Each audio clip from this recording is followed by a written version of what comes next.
Hey, it's Noelle Bloom here, and welcome to Bloom TV.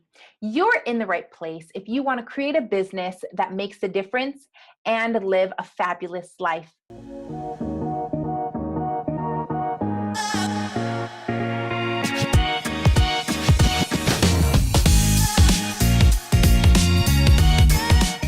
Do you want to create a business in an industry dominated by men? Or maybe you're currently building a business in a male-dominated industry. If so, you are going to love today's episode. You know, today's business climate is slowly starting to transition from being male-dominated to actually embracing some equality.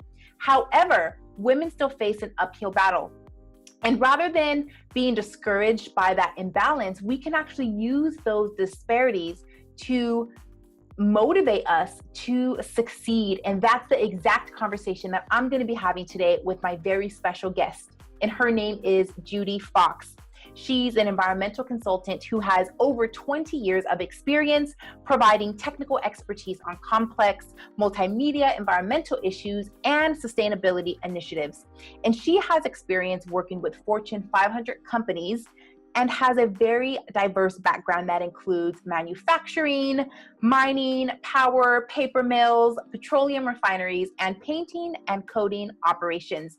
And she's gonna share some jaw-dropping stories about her experience working in a male-dominated industry. And some of these stories, I mean, you're gonna have to pick your jaw up from off the floor because they are so shocking.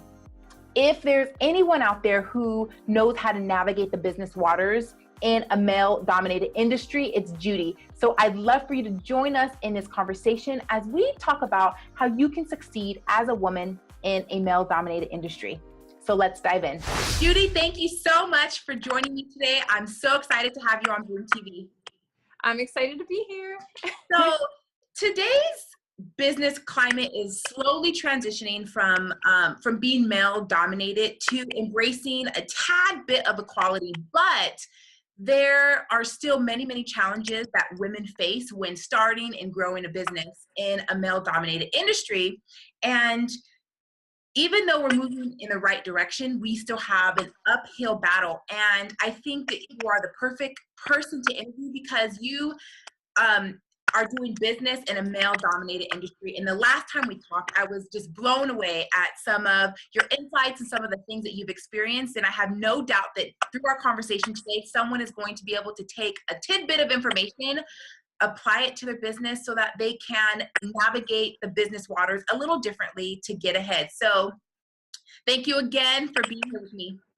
You're welcome. I'm glad to be here. And yeah, there's pockets, I would say, of where women are, finding that balance, but there's still pockets that are not.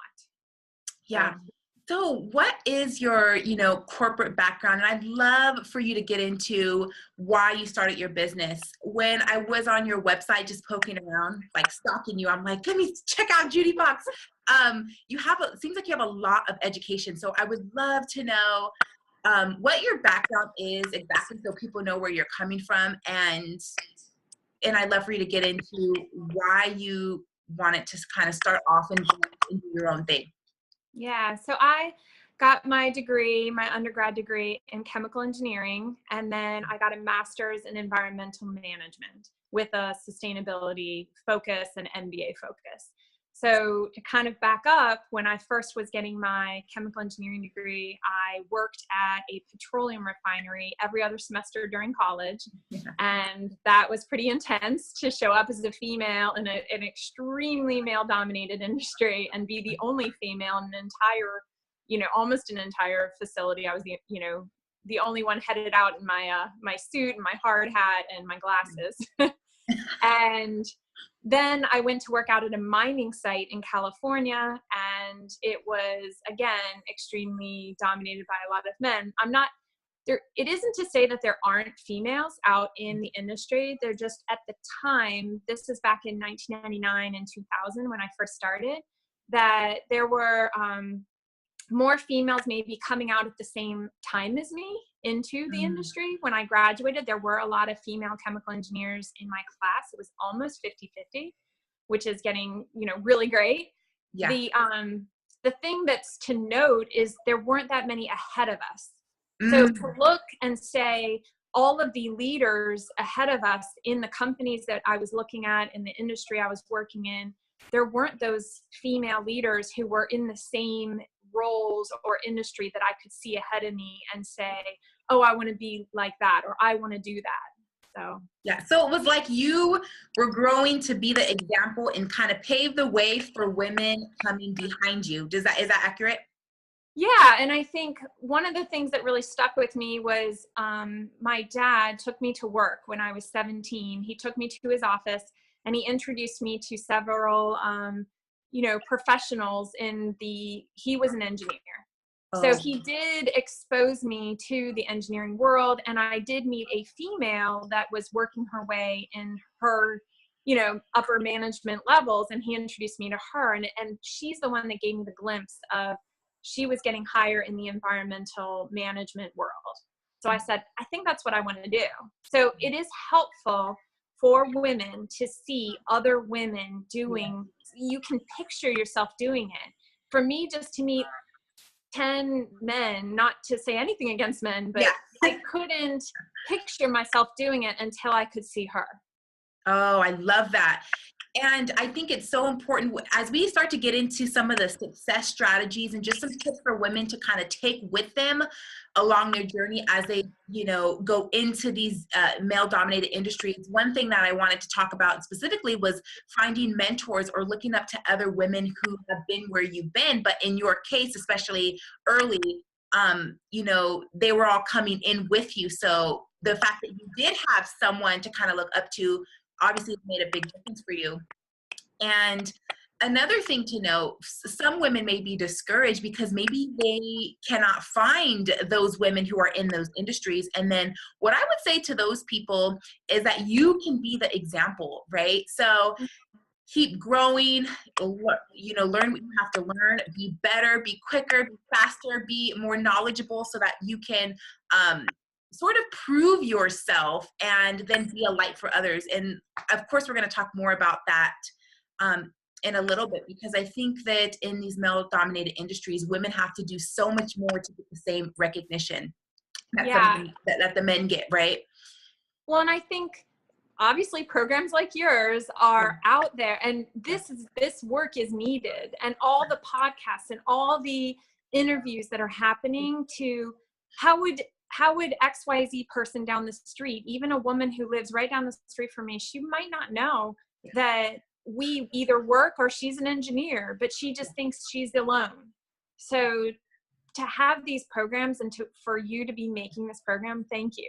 Yeah, thank you. Yes. And again, I appreciate you being here. And I think it's all about starting a conversation around this and how women can use their strengths and highlight what they're good at and cultivate those skills in order to differentiate themselves. So I think this is the perfect conversation. The more we all come together and shed light and share secrets and tips and just sort of open the curtain to what's going on, I think that can start to begin to just bridge the gap as we start to have the tools to be able to navigate the waters. So with that said, what made you want to kind of go off and start your own consulting or, kind of break away from the pack? What was that? So basically what happened a lot was the recession in 2008 really hit the building and construction industry, which is what I was in. So that industry got hit really hard. I got married at that exact same time. So it all happened at once. And then I was just faced with a lot of different decisions about where I could go and what kind of flexibility I wanted. And I wanted that flexibility. And I do want to say there are women ahead of us, but like I mentioned, there's not that many. So to find that one person or to find somebody ahead of you it's like finding a diamond in the rough, or you do find them. But the other thing I wanted to note is that before I say, exactly about the consulting, is that sometimes you find the women ahead of you and they have had to make sacrifices that you say to yourself, I'm not sure if I want to make that sacrifice to make it in that male dominated space for them to get ahead. So that's when I kind of looked at it and I said, at this moment in time, I want to carve out more of my own path. I want to have the flexibility as I have a family, as we have more options to move and be location independent. Yeah. I can be that if I have my own consulting firm, and if I do remote work, and if I can try to build that up. So that's where the desire came from in the first place. Because, you know, again, I kept looking at the models in front of me, and all the models in front of me looked somewhat just restrictive. Yeah. And they looked really, really boxed in a way that I was like, wow, that's not going to give me, it's going to make me travel away from my family. It's going to have me working maybe insane hours. And it's going to, I just couldn't see out of that until I said, well, then there's only this option at this point. Yeah. Yeah. So you talked about a little bit how those women were making sacrifices to sort of get ahead, and you could look at them as an example and say, you know what, I see what it took for her to get there. Yeah. And I'm not quite sure if I want to make those sacrifices. So you tried to be creative in the way that you branched off and built your own consulting business. And so from your experience or what you've seen out there for those women who have paved that way, what type of sacrifices have you, off the top of your head, have you seen them sort of grapple with? I would say first, every single person is different. So what could be a sacrifice for me might not be a sacrifice for them. I just knew from my personal perspective, I wanted to have more of a balance of what I saw happening with some of the women that were ahead of me. So I saw them at the office long hours. I saw them not being able to make it to some sporting events of their kids, or just having to negotiate having full-time care for their children because they were traveling and their spouse was traveling. So they had to have either a nanny staying overnight, or if they've got two high profile careers, they both can be gone at the same time. Yeah. And I think the other thing is, the higher you get, in my view of what I saw happening, the less you have the option to say no to a meeting or to when something gets scheduled. So a huge board meeting gets scheduled, and it's right when your child is having their amazing, end of school play, and you're saying to yourself, but I want to be at the end of school play, and that would mean so much to me and my child, and it's just really hard. And yeah. I didn't want to end up, I thought, what I saw, that I didn't want that. Yeah. Thank you for sharing. I think it's important for us all to note what we're willing to sacrifice in business to try to get ahead. And I am a firm believer that you can have success without sacrifice. And when I say sacrifice, I'm talking about sacrificing things like your family, your health, your happiness, for the sake of business. And I do think that there's a sweet spot in between there, and that I'm not saying that, you're not going to have to compromise on some things to get ahead, but when you think about what's most important to you, your core values, your family, your relationships, if you can draw that line in the sand and ask yourself, how can I get ahead in business and still hold on to what's important to me? And I think when you start to ask those questions, you can start to bring creativity into your business and say, you know what, how can I restructure things to fit my lifestyle? And I think not enough people ask that question. And when you are growing a business or starting a business in a male-dominated industry, it's important that you look beyond those masculine stereotypes of how you have to work, right? And I think as women, bringing that creativity to transform our businesses into something that will work for us is the key to getting ahead. So, thank you for elaborating on that lifestyle aspect and being very clear and deliberate on what you wanted. I know you probably have another amazing question, but I want to make sure to say this, that when you're starting your own business in any space, but especially I only, specifically know this space, that it wasn't clear to me that I knew all the relationships that you could build with other small consulting firms. And so I don't think either people out there understand that or know that. So if you're able to go out as an independent consultant, but build relationships with lots of small consulting firms, you can actually have a thriving business that they can't always staff. And so they can pull you in as a subcontractor, or, you know, because people ask me all the time, well, how does this work? How do you become an independent consultant? And yeah. Yeah, I think the networking part and doing more to cultivate those relationships is very important. And as I interview more and more people, it's just coming up that we all, at one point, we were all proud to say that we owned or operated sort of like a one-woman show. Now, you can work for yourself and you can be the only person, maybe with an assistant. But what I'm saying is that when you branch out and you start collaborating with people and you start working with different people, it changes that perspective in a little bit. And I see when you start to interact with people in your industry or even beyond that, you start to cultivate those relationships and it can definitely help grow your business. So yeah, thank you for mentioning that. And yeah, the last time we talked, you mentioned that when you were starting to venture off into your own thing, you got kind of some feedback from people. I don't remember if it was specifically males or women, but can you talk a little bit about what type of response you kind of got when you decided, you know what, I'm going to go off and kind of do my own thing? I can definitely share that. Share. So it was pretty early on. At different points in my career, I got feedback. I mean, everyone does. Yeah. And at one point, and it was mostly a mixture of my boss at the time. So I was working for the corporation that I was working for. And my boss at the time said, let's get a management consultant, because I think you really could get pretty high in this company. And, you know, we could promote you to director. And then, you know, he had a whole plan mapped out for me, which was amazing. And that spoke volumes to me. And I felt so honored to go through this program.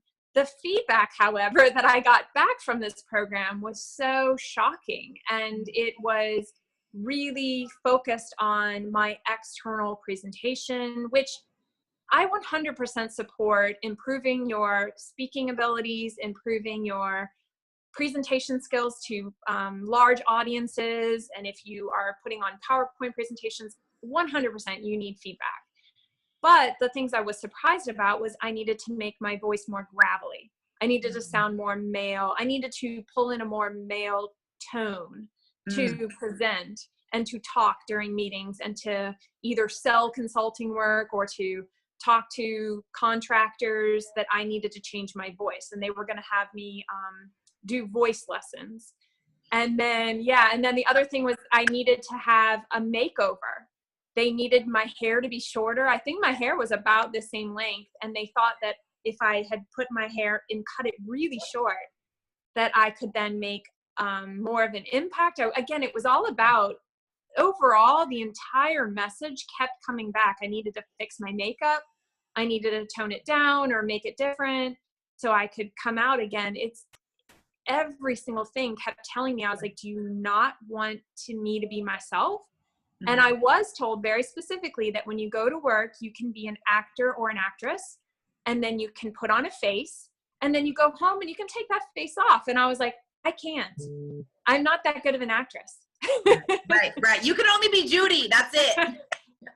And so I was also told I was too happy, too bubbly, too joyful, too excited to do environmental consulting work. And I was like, oh, that's a lot to take in. Basically, people are telling you, you could be this, and they were telling me, you're so smart. You can do the work. We know you can do it, but just fix your presentation and make yourself more like a man, and then you'll be fine and you'll rock it. You'll be amazing. And I kept saying, well, I can't do that.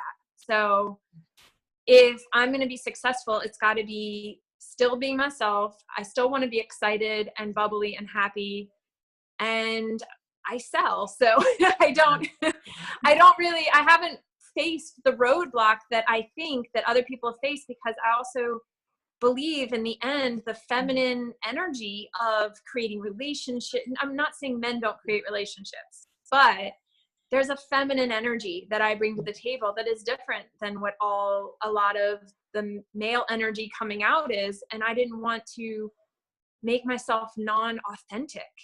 Right. I just couldn't do it. I couldn't live in that space. I spent a couple weeks crying, and then I decided I was just gonna take the advice and say thank you, but no thank you.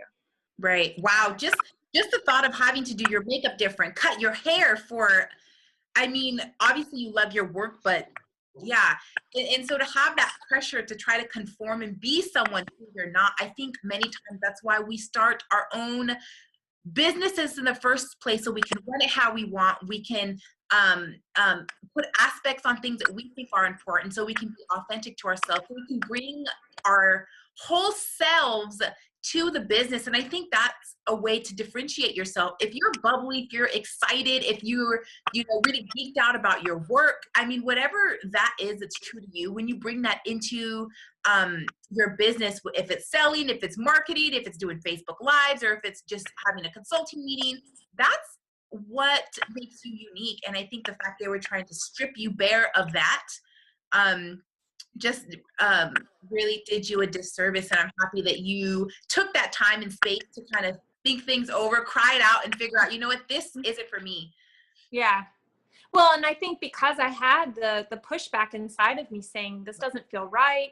I don't want to go hire a voice coach. I mean, I didn't want to do some of the things they were asking me to do. And I said, of course, if I need to hire a voice coach to get up on stage and present to 1,000 people, and that is a different type of voice that I need to project, right, that's different. But my voice in general of who I am and what comes out of me, I was like, I'm not changing all that. I can't process a different person and channel a different person inside of myself. And I think the message to other women is that we get these pressures in a vacuum. And I didn't know that other women might. I still don't know. Maybe there are other women who have had business consultants come back with that language, or telling them they need to change their look and change their appearance. But what I kept coming back to was, each relationship that I make at any corporation, at any company, that's a human being. And if they jive with, and we get along and we connect and they trust me, it's about trust. They're not going to trust a fake version of me. Right. So, and then I'm going to show up in a way that they're going to get a funky vibe from me. Right. And then I'm not going to win the project. And I feel like I've been able to show companies, and especially, I'm working at a women-owned business now, so it's all focused on, we bring a different energy to the table, but we all know what we're doing. Mm-hmm. Just we're making relationships, and almost like we're friendships that last forever. So yeah, I love that you segued into that, because that's exactly what I wanted to get into. So you mentioned that you are working with a lot of women, and we talked previously about how you had teamed up with another woman and you guys started to collaborate. What type of differences have you seen as you kind of were working with majority males, and then now incorporating more women? Is there like a stark difference? If so, can you share maybe what that might be? I mean, I think I'll just start off by saying I think I'm smiling a lot more. You can smile. It's okay to smile when you're around other women, but yeah. I mean, that sounds really silly, but I feel like there's an energy that, I mean, I'll be honest, I had a really tough thing happen with, something personal, and I came to work and I wasn't feeling, myself. I wasn't, really, and I was honest.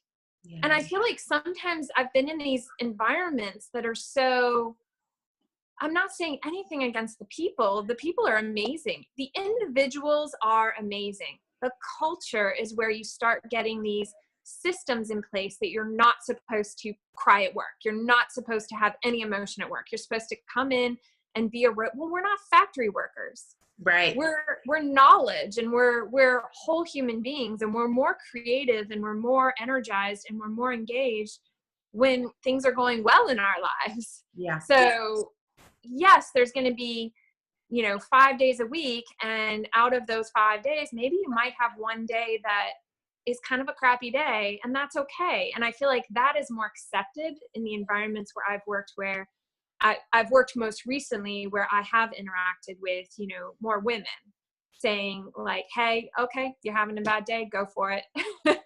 Yeah. Like, take what you need, because then you actually get through things faster.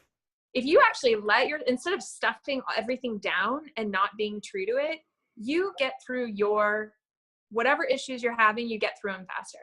Yeah, I love that. And something that I thought about as you were talking is I went to a networking event, and a woman, I wish I had a piece of paper. She got this piece of paper and she crumbled it, right? She crumbled this piece of paper and then she put a smiley face, and then she turned it around and she was like, you know, this is me. So I was use me as an example. She said, you know, like it would be something like this. This is me. I'm Noelle. I'm always happy. I'm always bubbly. Yeah. I'm enthusiastic. You know, this is my identity perfectly in this little knot. And then she was just kind of saying how we walk around with that space and we think we're supposed to be X, Y, and Z, you know, in that ball. And she says, but this is just us just compressed. And then she said, but this isn't, you know, so for me, this wouldn't really be Noelle. Noelle is this. And then she was using her name, but she started to unravel the paper. And that was her full self. So I think that what you're trying to say is that you're just more comfortable to be you as you were alongside other women. And I think you're right. It's all about the culture and the systems in that culture that make it easier to maybe open up about certain things. But I think at the end of the day, we want to be around people who treat us like human beings. And you're right. Sometimes we have bad days. Well, and you want to hire consultants that treat you like Yeah. you're the individual person too. And I feel like that's what we bring to the table as a women-owned business in this environmental consulting space.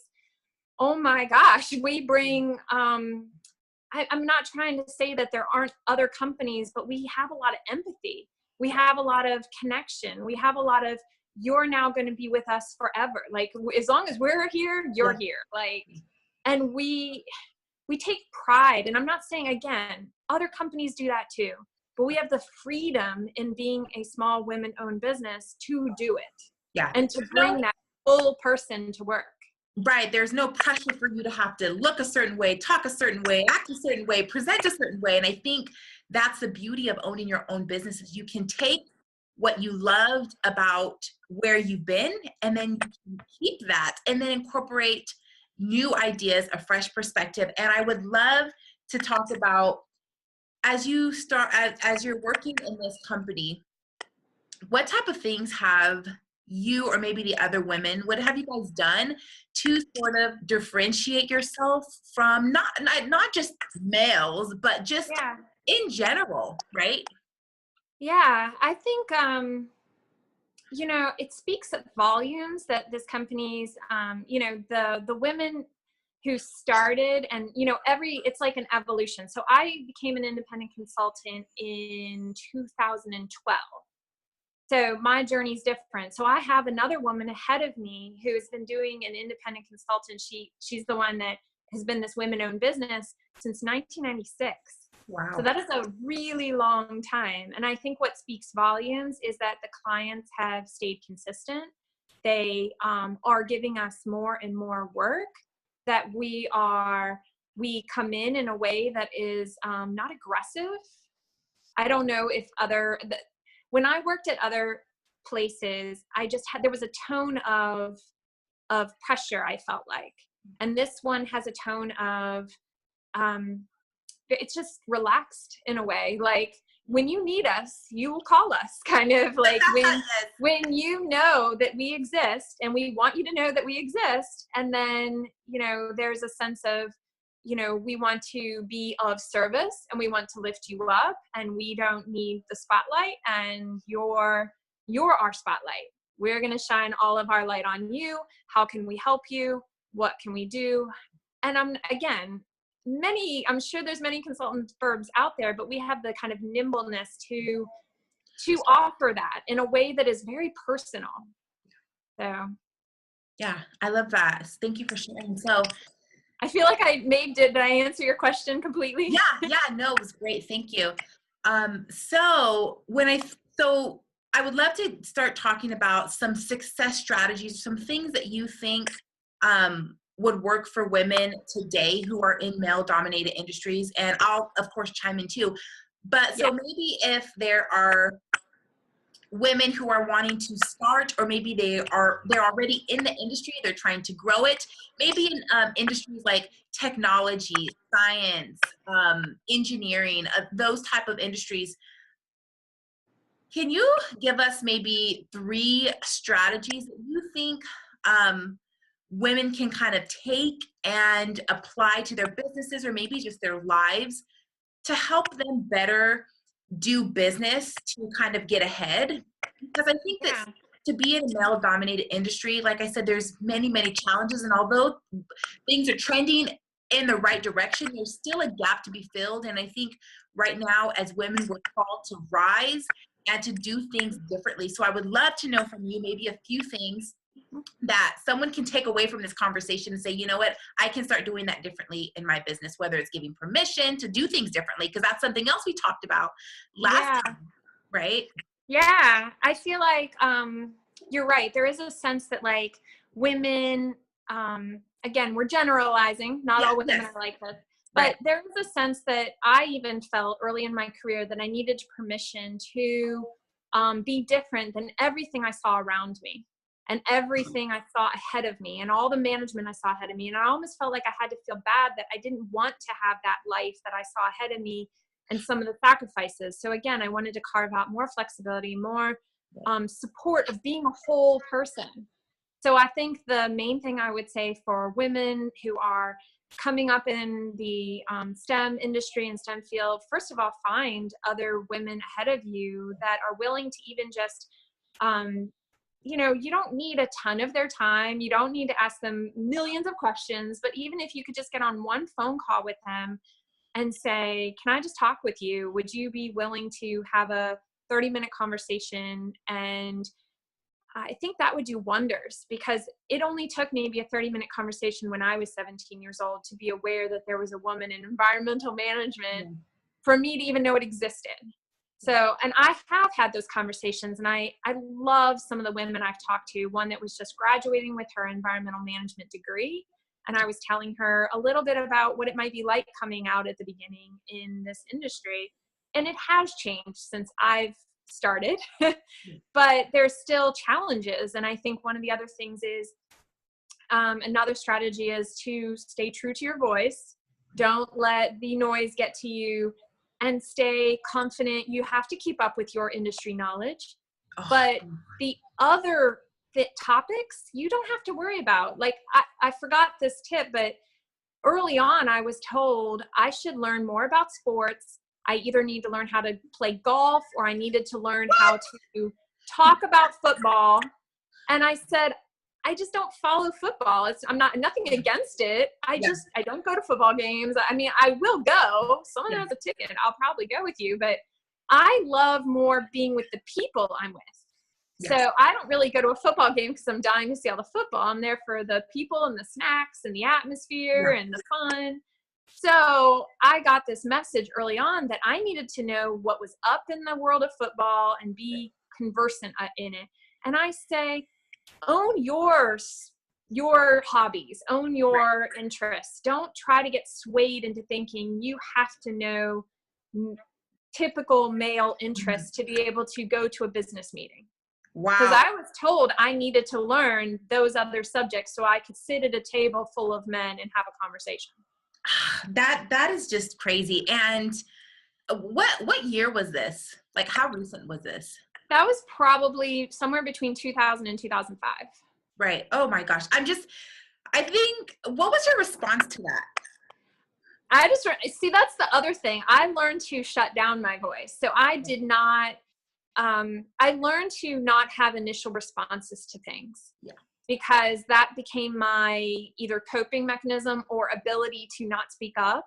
So I've had to relearn or unlearn the behavior of not speaking up quickly enough. Yes. And in those instances, you should say something, or you should say, well, I appreciate that advice. I know you're trying to come from a good place, because I truly know that person wanted me to have success. And in their view, they thought that I would not be successful if I couldn't sit at a table full of men and talk. But I ended up being just as successful because I can talk about other subjects and other things that are interesting to me and happen to be still interesting to men. I mean, why would we think all men only want to talk about football and that's it? Yes. So it's such a stereotype, but it's interesting how there are those stereotypes still out there. Yeah. Thinking that women would only want to talk about women thing. I don't know what even a woman thing is. Yeah, what is that? I don't know. I mean, hair and makeup, but I mean, why would we be talking about that at a table with men? I don't know, but it's just, for me, I think just going to conferences with marketing and just business, there's always a lot of men. And I mean, although I'm bubbly, I'm fun, I bring a lot of enthusiasm to my work, I still mean business. And sometimes when I'm talking, they're like, you know, like, yeah, I mean business, and I'm a little bit more outspoken, but I mean, just to hear some of the things that you had to grapple with is just, I mean, just mind blowing that you'd have to change your voice, cut your hair this way, or learn different topics or adopt different interests to sort of fit in to the male stereotype. And I mean, I'm happy that you came out on the other side and just decided to cultivate a business that work in businesses that incorporate all of who you are. And it seems like you have had such an amazing experience so far. So yeah. Well, the great thing is there are so many, you reach a point where you know that nobody is a stereotype. Right. And I create great relationships with men and women. So, I mean, I love men and women. Yeah, they're awesome. First, can we put that out there? They're awesome. Yeah. I'm not bashing men at all. I love them. And I have great relationships with them. I think the last piece of advice that is kind of on the our strategy, which maybe other women have to focus or have to grapple with, is there is sometimes that energy that comes out because a woman is showing up in a very male-dominated space and they get hit on or they get inappropriate advances, and it has happened. And I think just even mentioning it and talking about it and the fact that it's coming out in the news. And I think what's interesting is that, of course, we didn't say anything because I didn't necessarily know that there was a place to say it. And some of it was very just simple, like being whistled to at a job site. And by simple, I mean, it was just like really quick and it just happened. And you know, I'm like, I'm walking through, I'm trying to do my work. I'm here for an environmental audit and to make sure you have everything in compliance and you're not polluting any waterways. Yeah. So please don't whistle at me.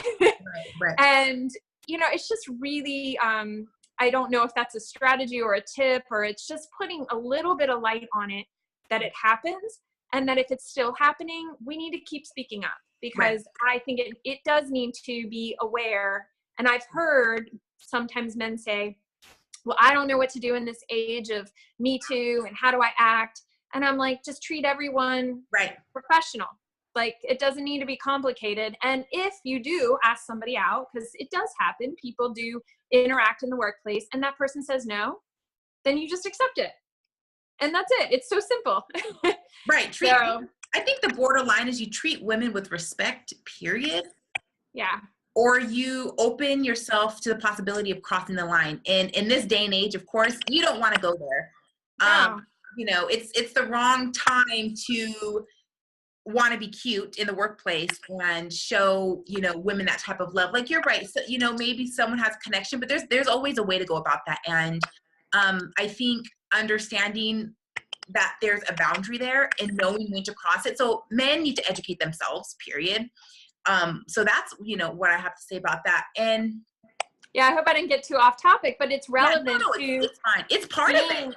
It's being, when you're in a manufacturing environment and you are the only female walking around that they have seen in like 3 weeks or something, you get all the eyes. Yeah. No, it's not off topic at all. In fact, it's on topic and something, again, that we as women need to talk about. And if you've been mistreated, if mishandled, have felt a certain way, I think speaking up and knowing your rights and just how you should be treated, because I think many times we just brush it off. Oh, it's no big deal. You don't want to make a big fuss out of it. It was just a whistle. But I mean, just continuously, I've seen many women in the workplace just not wanting to deal with it. And I think the more we speak out, it's kind of showing people, hey, you're not going to get away with this, because you're going to come across the wrong woman, and that's going to be the end of it for you. The only other thing I can think of is that it would discourage women coming into the field to know that there isn't support in that way. And I think hearing from somebody who's been in it for 18 plus years that, you know, like stay connected to other women, connect with me, connect with you, you know, make sure that you speak up. And it's as simple as knowing that you even know that somebody else has been through it, that makes you feel like, okay, I got this. I'm not alone. You're not alone. Just the Yes. feeling of not being alone is huge. And knowing that not that I want other women to be whistled to on a job site, but knowing that I'm not the only one to experience that feeling, and what it's just distracting. And it causes you, like, you have all this energy that you're putting towards your work, and when you have a little thing that kind of distracts you or causes you to go, oh, like that doesn't feel right, it is something, it's a challenge, and it's like, stop. Yeah. So, I love that. That's just a simple, maybe simple example, but it gets worse as the interactions sometimes get worse. It gets more and more distracting from the job you're actually trying to do and provide for your family and do a great job at work, but you have this over here and it's causing problems. Yeah. Thank you. And I think to add on to some of those success tips, for me, I really want to see women, and women not just in male-dominated industries, but I want to see women toot their own horn. You all have skills. You guys, you're smart. You have education. And when a man steps up and talks about all these great things he's accomplished, and I've done that and got that award, and I've got this client, I'm making that much money, very rarely do we say that, oh, they're cocky, right? But when women step out and are showing their skills and talk about what they've done, or even talk about what they're willing to do or what they're not willing to do, they're seen as maybe bitchy or just bossy, right? And I think that if more of us stood in our power and actually used our voice and were confident in our ability to figure things out, to learn, and just show our strengths, I think that can make a big difference. We talked about using your voice, you know, in those times where you felt like you were pressured to do things, but you just kind of cope with it. But I think the more that we can speak out and not be afraid to shine, I think can make a tremendous difference in your level of success. Do you want to add anything to that in terms of speaking up and trusting your ability? I think it's so true what you just said about, the stereotypes that come out when women either speak, or the other word that came to mind was the word difficult. She's just being difficult, or she's hard to work with, and I'm like, no, I'm just a normal person saying, here's my boundaries, and they're healthy boundaries. Yeah. And I think that's one of the biggest things I've found is putting up healthy boundaries for a lot of people, men and women. Healthy boundaries are a normal functioning thing, but I've come across some people in the business world who have never had somebody, especially maybe even a female, say, here's my boundaries, and you're not falling within those boundaries, and I need you to step in or get within these boundaries, or there's going to be some extra, we're going to talk further, or we'll bring somebody else into the conversation. Right. I love that. And I think we can go on forever, but the last thing that at least I want to say is that we have to be committed to our work. We have to reach a level of mastery. And like I mentioned at the very beginning, many times we have to know more, even though it's the same level of commitment and knowledge, we have to exceed beyond those levels to gain recognition. And so if you're watching this and you're trying to start a business, or you're currently growing a business in a male-dominated industry, you have to do more to get that same recognition. And that's not like that with all industries, of course, but generally speaking, women have to do more to be seen and just to be committed to your work and achieve a level of mastery to where you cannot be ignored. So yeah, if you want to add anything to that. Well, I was just going to say, just because you have more flexible hours, it doesn't mean I'm not working at like 10 p.m. at night or 6 or 5 in the morning. It just gives you that option to work and this is where I personally we are not built to work every single day, these exact hours, and be in creative or complex industries trying to solve complex problems. Sometimes you get an idea at 5 o'clock in the evening and you're like, oh, that's the answer for that problem. And then you're like, I can't work on it until 8 a.m. the next morning. Yeah. But what if you worked on it right that minute, but the company doesn't, and the corporation doesn't value the time that you then spent solving something, and maybe you solved it and got it and knocked it right out at 7 o'clock at night. Well, then why? I just don't I hope that we're headed in that direction, but I feel like with knowledge, with how connected we are, if somebody can do something and they can thrive at 7 o'clock at night and get something out like a report, and then come to work a little bit later, but do all the maybe social interaction they need to do or meetings, that should all work. And I just don't see why some corporations are so rigid and they can't kind of see that. So that allows the flexibility that I was looking for.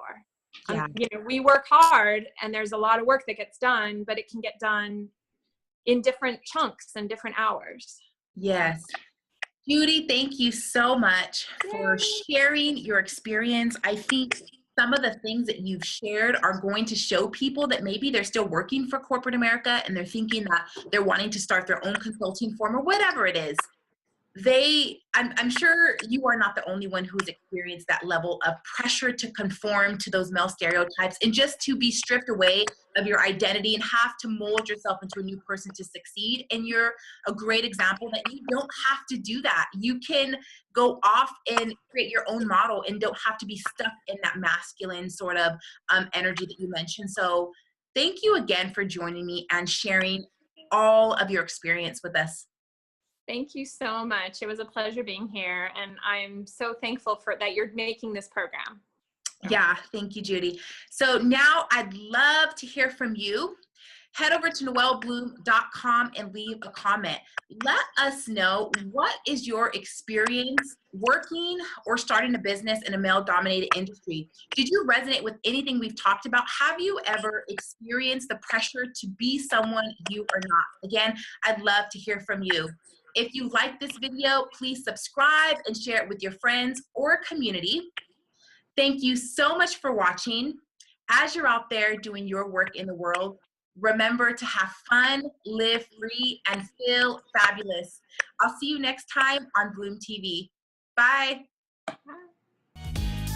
Are you on the VIP list? If not, you're missing out. Head to noellebloom.com now and sign up to get free exclusive content to help you create a business and live fabulous.